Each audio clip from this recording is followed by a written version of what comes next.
packaging is compostable. There's no waste in the packaging. The product itself can be, you could just throw it into compost itself. You can throw it into the recycling. It's going to degrade very quickly. So there's nothing there. From beginning to end, we're trying to find ways of making the whole business more sustainable. So in the manufacturing, we're using only renewable green electricity in Germany. The offices have no AC. We're committed to having a reduced electricity footprint across the board. Welcome to Mindful Businesses, presented by Sarani, and I'm your host, Vidya Iyer. In our podcast, we bring to you brands which are mindful in their practices and processes.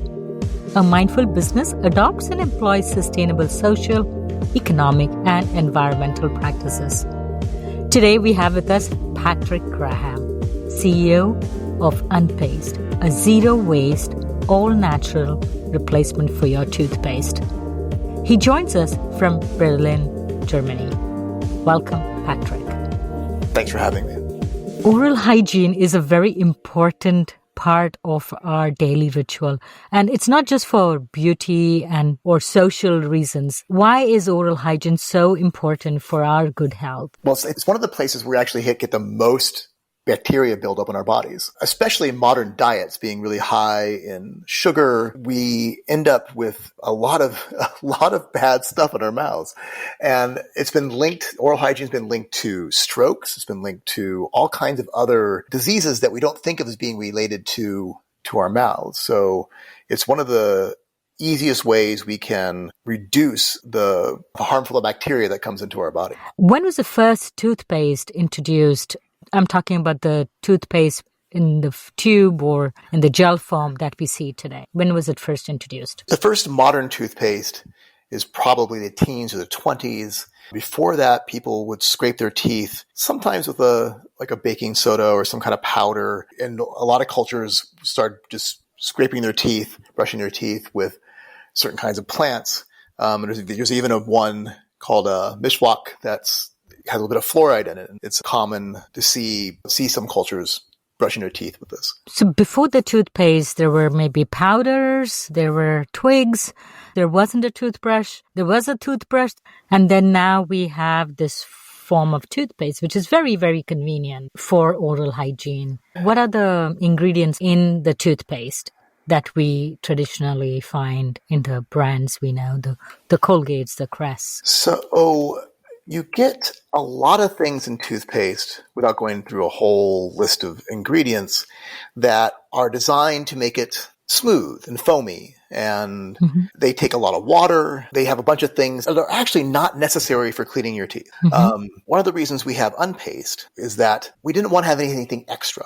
We wanted something pleasant to brush your teeth with, but didn't have anything that wasn't really needed to clean your teeth. We feel like our product cleans your teeth better. It actually has a subtle polishing action that we actually have a low abrasion. We're actually much lower abrasion than a lot of toothpaste that are on the market, but you get this very clean, very smooth feeling. Like after the dentist, your mouth is very clean. We use a microfine cellulose that it sort of simulates in some ways that twig action we were talking about, right? So that when you're brushing your teeth with a twig, bits of cellulose that do a great job of polishing your teeth.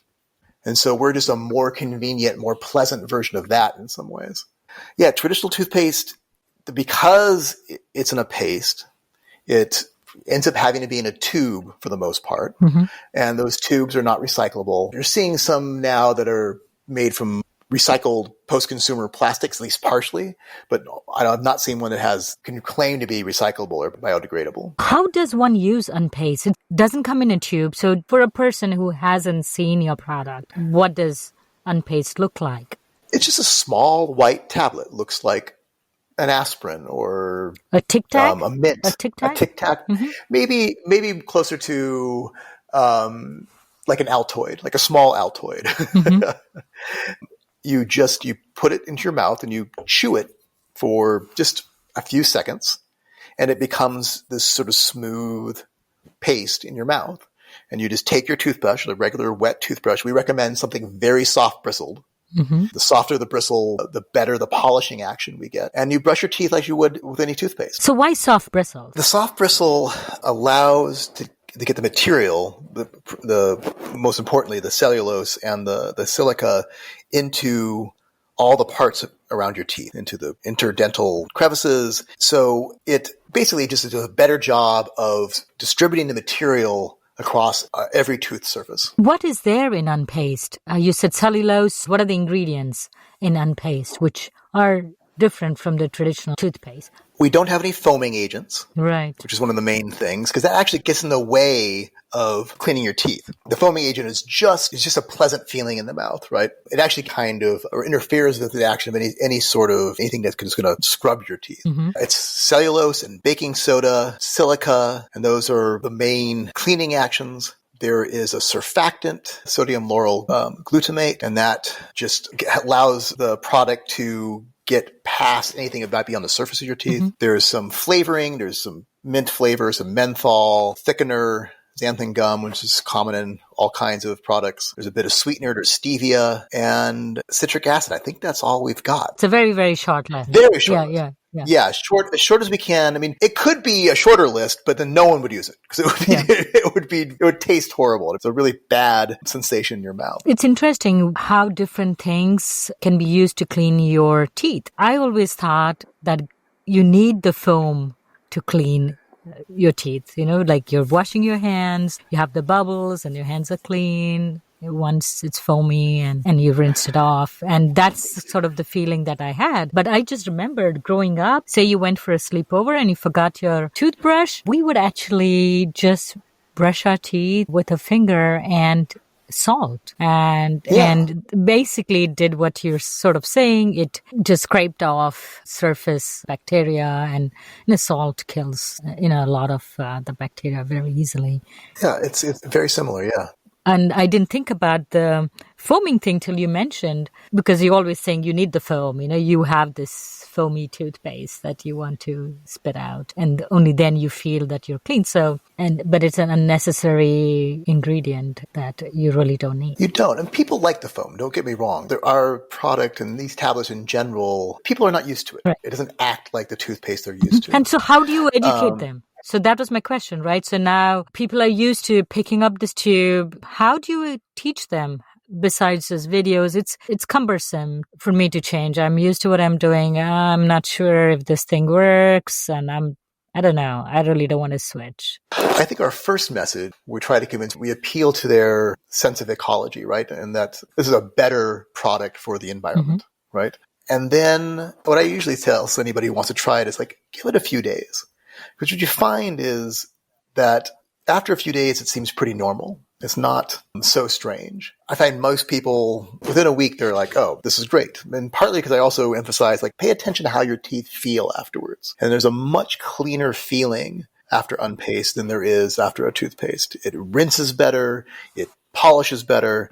And so people get really hooked on that. They really like the way their mouth feels afterwards. That's our main emphasis in terms of convincing people that this is something worth trying or that worth considering something other than toothpaste. And the abrasion does not harm the enamel of the tooth, right? It does not at all. There's a measure called relative dental abrasion, I believe is what it's called. RDA is definitely the acronym. And by that measure, we are on the very low end of any kind of toothpaste. There are toothpastes that are in our area, and these things are not an exact science, but we're actually a very low abrasion product. We get this question all the time. And because people are like, oh, my teeth are so smooth, and yet, but this must be really bad for my enamel. Or more similar to when you go to the dentist and they'll polish your teeth at the end, right? It's like that. So it's not abrasive, it's polishing. It's just removing the soft plaque and the bacteria, and it just does a very thorough job of that. Most city governments, they add fluoride in the drinking water to prevent tooth decay, and almost all toothpaste that I know of have fluoride as one of the important ingredients. Does Unpaste have fluoride? And if it doesn't, why? The product that's being sold currently in North America does not have fluoride. And there's a bunch of people who don't want extra fluoride. Like you say, that's already in the drinking water, so maybe they feel like they get enough. Or there's some people who are concerned about the side effects of fluoride in their diet or in their, hygiene products. So no, we don't have fluoride currently, but I can say, I'm happy to say actually, because some people do want the fluoride product, that Monday, so this is 2 days before we're recording this, we got approval from the FDA to sell the fluoride version in the US. And will that alter the performance or how I feel when I brush? I have not found anybody who can tell the difference. Theoretically, the fluoride has a little bit of a flavor, but there's so little in there. We're talking, a couple of 100 parts per million or something like this. But it's such a small amount. It would take somebody with an amazing sense of taste to tell the difference. Talking about the brushes that can be used, you said the plastic soft brushes, but now with all the sustainability, I've seen natural toothbrushes without the plastic bristles. Have you tested those? We are just starting to look at those. There are, one thing you're seeing very commonly are these bamboo handles, right? So so that's that you're seeing all the time, and that's a great thing because that's just certainly a lot less plastic you're using. But the bristles are still plastic in those. They're still plastic in those.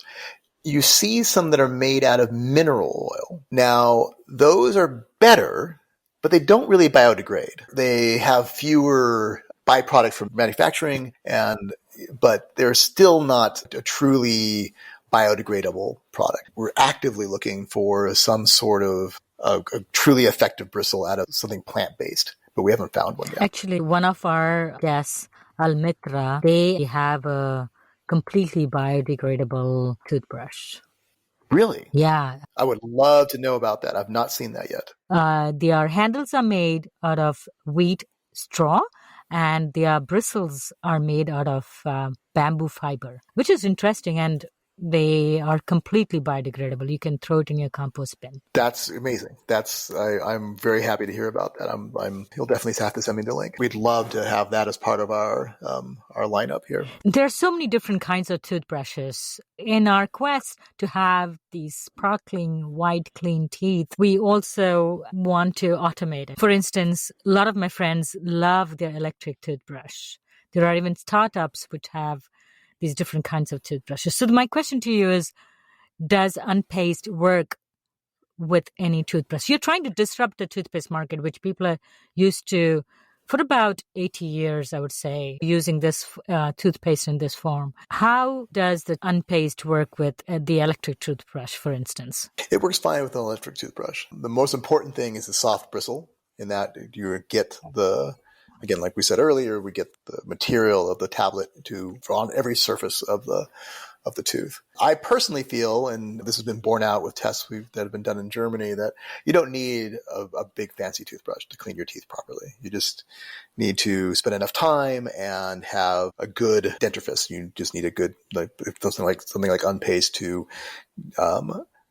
polish the teeth and get rid of the plaque and any surface bacteria. How did you come across this product? Are you the inventor, or are you...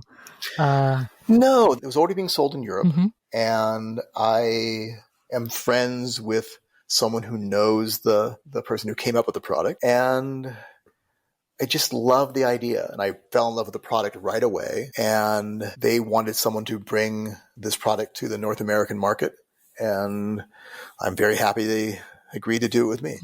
Is it made in Germany? It's currently made in Germany. Actually, some of it's occasionally made in Poland as well.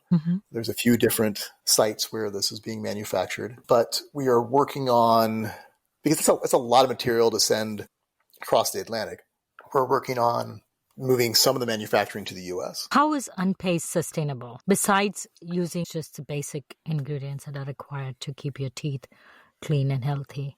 From beginning to end, we're trying to find ways of making the whole business more sustainable. So in the manufacturing, we're using only renewable green electricity in Germany. The offices have no AC. We're committed to having a reduced electricity footprint across the board. We're going to move some of the manufacturing to the U.S. Right now, one of the places we're not sustainable, we'd like to be more sustainable, is that we have to ship the product currently from Europe to the U.S. And hopefully within a year, we should be able to manufacture in the U.S. and not have to have the ingredients sourced from anywhere other than the U.S. and just make it right there. So is the product called Unpaste in Europe too? And in Europe, it's called Dentabs. Went for a different brand in the US. The packaging is compostable packaging. It has a recycled paper on the outside and then a biofilm on the inside that's been dried from corn dextrose. So it's completely plastic free and completely compostable. The physical plants in Germany, we encourage people to use their bicycle or public transport, a fairly new thing that they've been encouraging. So why is it zero waste? The packaging is compostable. There's no waste in the packaging. The product itself can be, you can just throw it into compost itself. You can throw it into the recycling. It's going to degrade very quickly. So there's nothing there. We have switched from wood pallets to paper pallets. We've actually experimented with coconut husk pallets. We're trying to use less wood. Pallets are something that end up getting chopped up usually at the end. Very often a pallet, when it arrives in the US, it just ends up being garbage. There's not enough products being produced in the US going overseas. So all the pallets we're shipping on right now are recyclable or biodegradable. We're playing with a few different ideas there. I mean, all of our packaging to our customers is recyclable, but we're trying to find more places where we can actually make them compostable. So we can actually have less material being used. But when you talk about the packaging, I saw on your website that the Unpaste tablets come in a pack, similar to an M&M sachet. How do I store it in my bathroom? How do I store it next to my sink? Yeah. So does it initially come in bottle or some other form, and then I empty the sachet? It doesn't initially come that way. Some of our competitors do something like that, but we felt that just means more things we have to ship. A lot of our tablets are sold in zero waste stores or natural food markets or specialty stores. And very often these places, they do a lot of bulk as well. We actually sell the product in bulk to a lot of places. Maybe I think last I checked, about 40% of our sales are actually bulk sales. So someone can go into a shop and scoop them out and they'll put it into whatever container is being sold there. And so you can put it into a jar. You can put it into anything. We encourage people to reuse something they already have. They don't need a new glass jar from us. Chances are you have a glass jar in your cupboard that you are not using, or maybe you have a favorite little metal box or something that you want to put it in. We don't want to produce more stuff that people don't need. And if you don't have something like that, then it's easy enough to get something cheap and ecological.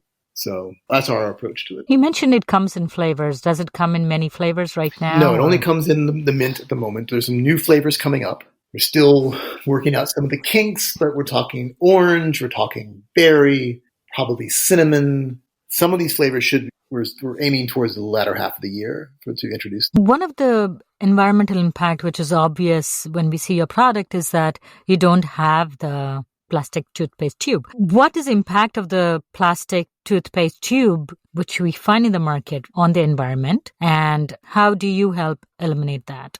Yeah, so 20 billion toothpaste tubes produced in the world every year. And they all end up in landfill or in the ocean or wherever our excess plastic gets to. They're just part of that problem.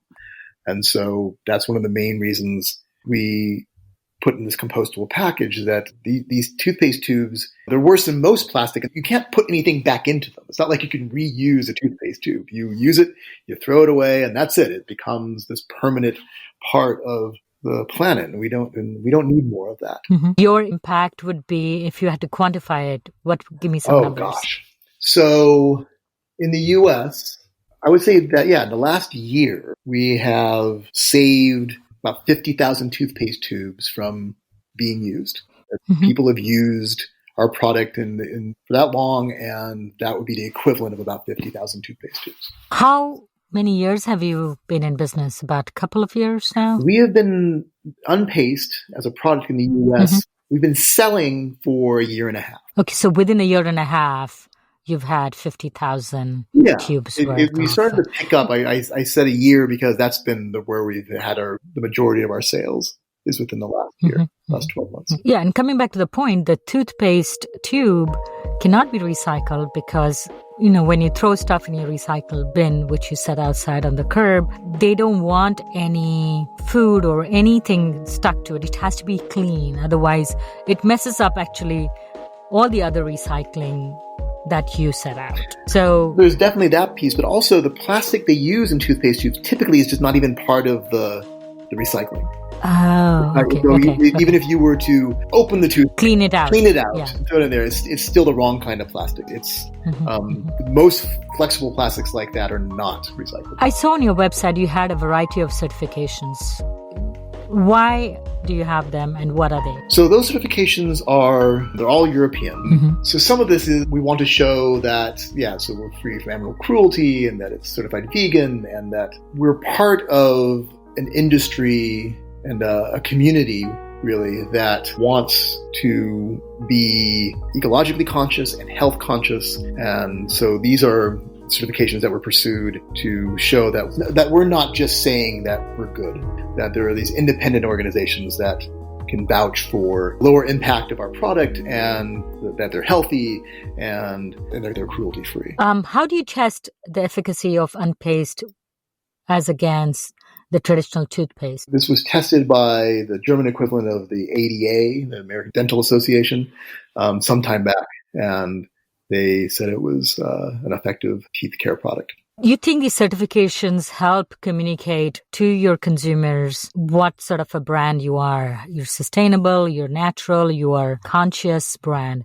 How important do you think these certifications are at the bottom of your email as against just saying the words or showing the videos? Yeah, so that's an interesting question. I think for some consumers that it's very important that they want to see that there's some sort of independent verification process that's been done.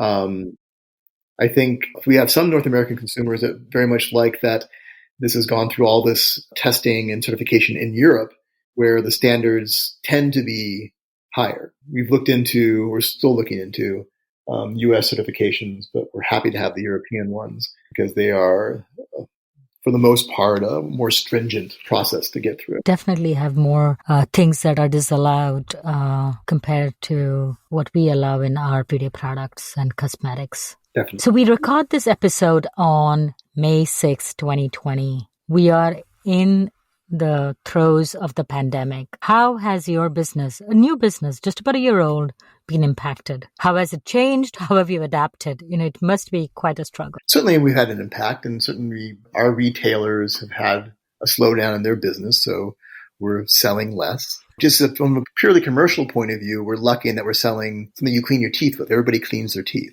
People are not going to stop cleaning their teeth because of the pandemic. So we're not a luxury good. We feel good about that from a business point of view. So transport's gotten more expensive. It's because of the airlines and there's a lot less travel. So it's gotten much more expensive to ship product across the world. So another reason we want to start manufacturing in the U.S. as soon as we can. But yeah, we're doing okay. I mean, we're already a remote company, remotely staffed company. The people we work with and my business partner and I, we don't have an office. So we've been doing the work from home thing already. So that's not been a disruption. And actually myself, that's been part of my professional life for a really long time. So in some ways we have an advantage there that you have a bunch of people who are having to really shift their work habits. And it's something we already do. Do you think people will move away from sustainable products? Because for me, in everyday products, right, I try to use a detergent, which is natural, cleaning my counters and a lot of things around my house. Almost always it's vinegar and water. But now with the pandemic, I've actually started using more toxic products. For instance, I do have Lysol. I don't know when the last time I actually bought Lysol, to clean the cabinets and countertops. Do you think the consumers will move away from being sustainable? Because I'm not sure this is natural. Is it actually cleaning my teeth? Is it actually killing the bacteria? And from the manufacturer's point of view, you'll have to spend more to penetrate the market now, right? Because people are buying less. And so how do you think it will impact on both sides, the consumer and the brands? It's an interesting question. I would say the latter part, talking to other brands who are in this space, the feeling is that this is actually going to ultimately be good for sustainable products. This idea that we need to take more care of our environment and our ecology, and these are things that I think have been highlighted. The thing you've seen on social media a lot is like, oh, how clean this river is now because there aren't people mucking with it, right? Seeing the people, we've gotten so used to a level of pollution, and to see those pollution levels drop because of a reduction in human activity, just as I think opened a lot of people's eyes to, okay, we don't have to be so polluting. We can do things in a better way. So I think, at least medium term, I think that's a good thing for raising awareness around sustainability. In terms of the individual consumer, you're saying, now I buy Lysol. I certainly don't blame you for buying Lysol. We are in a serious pandemic and we need to protect ourselves. But I think you're also seeing that the availability of these products, of sustainable products, you see it in your Targets. You see it Trader Joe's and Walgreens. These things are available now, and I don't think they're going to stop being available. Certainly, some sustainable products can be more expensive. And so the fact that we have a blow to the economy is probably, I think, going to be a bigger impact. And maybe someone's thinking, oh, well, maybe I'll buy the cheaper toothpaste or the cheaper cleaner or whatever it might be. And certainly, that's understandable as well. In terms of when you talk about the efficacy of these products, this has been well established. And I don't think that the fact that we are being more careful because of the pandemic is a big impact to the people I know, at least the consumers I know. That's not going to make them want to switch away from a sustainable product. They know that these things are effective. And if anything, because there are fewer ingredients and fewer things that you're putting into their body, it's a more health conscious choice anyway. You touched on the cost. So how does Unpaste compare in terms of cost to a traditional toothpaste? Oh, we're definitely more expensive. So should I have more disposable income to be mindful, to live a more sustainable lifestyle? I hope not. I think this often happens. This is a way sustainability sometimes is bootstrapped anyway. Solar is a good example where solar started out so expensive, right? But the market grew and people put money into it. And certainly it was only available to, say, if you wanted to put solar on your home, you'd have to have a certain level of wealth to even consider it, 30 years ago or something. But now solar power is very competitive for home energy. And as the sustainable market grows, that drives down the price. Right. So whether it's toothpaste or cleaners or solar power, the bigger the market, you get economies of scale, and this brings down the price. And so in terms of Unpaste, so we're certainly more expensive than your average toothpaste. Probably looks like, depending on who you're buying it from, even 3 times as expensive. But we're also lucky that toothpaste is not expensive to begin with. I think people who are looking for ways to reduce their footprint and consume less and put fewer things into their body, things like toothpaste is a great place to start because it's a relatively cheap way of doing it, and you take a lot of plastic and a lot of your carbon footprint out of the picture. And also, you're not putting any harmful ingredients. Exactly. There's been some reports of toothpaste being in a plastic tube. You get microplastics. Right? It's sitting in this tube, and there's packaging degrades a little bit. You get a little bit of plastic, and the awareness of microplastics in our diet has been growing. I am certainly aware of my privilege, right, as someone who lived in America and as a white man who was in IT and all these things. So I'm certainly not going to stand here and tell people, oh, you need to be sacrificing everything to reduce your footprint. But there are many ways to do it. There are many ways to have a more sustainable consumption habit that don't cost a lot of money. Yeah, I think that's going to be one of the impacts of the COVID is we all will realize there is so much that we don't need. They are all wants. Exactly. No, it's for their preferences, and I've been living out of a carry-on bag and a backpack for the last many years. This is a choice I made a while back to really pare down the number of possessions I have and be a bit nomadic. And how old are you? So I am 51. Your voice sounds much younger. I thought you were in your 30s. Thank you. So 51, you can start going down that path. At 35, if you're doing it, I would be like, hey, wait, have some fun before you start renouncing. Have plenty of fun. I just find I don't need as many things, right. And there's a way in which I think you're right with the COVID, and we're at home and we don't have as many things we buy and to use. We do okay. And And there's a way in which, the things we own, they own us, Everything you buy, you have to maintain or throw away or whatever it is. I think you're right in that there's going to be a greater awareness of what we actually really need to have a good life. Another constituency or another community that likes our product is sort of this minimalist community. The tablets take less room, and they can go on a plane without having to be in the little 1-quart bag and all that kind of thing. Mm-hmm. They're good for camping. They're good for, Right? So I think there's going to be a greater interest in minimalism after all this COVID stuff because, like you said, people are realizing they just don't need that much stuff. The things I miss are sitting in a cafe and working, or going out to dinner with my friends, and it's not. I don't miss the things that I wanted to buy last week. Thank you, Patrick, for coming on Mindful Businesses. Oh, you're very welcome. I'm very happy to have the chance. I appreciate you having me on. If you're a creator of Mindful Brand or would like to recommend a mindful brand to be featured on our show, send us a message on our Facebook or Instagram page. If you enjoyed this podcast, please share it with a friend. We recorded this podcast in Lafayette, Indiana. Tatum Gale composed the music for this podcast. Check out Tatum's new EP titled Both on Spotify. This is Mindful Businesses with Vidya Iyer.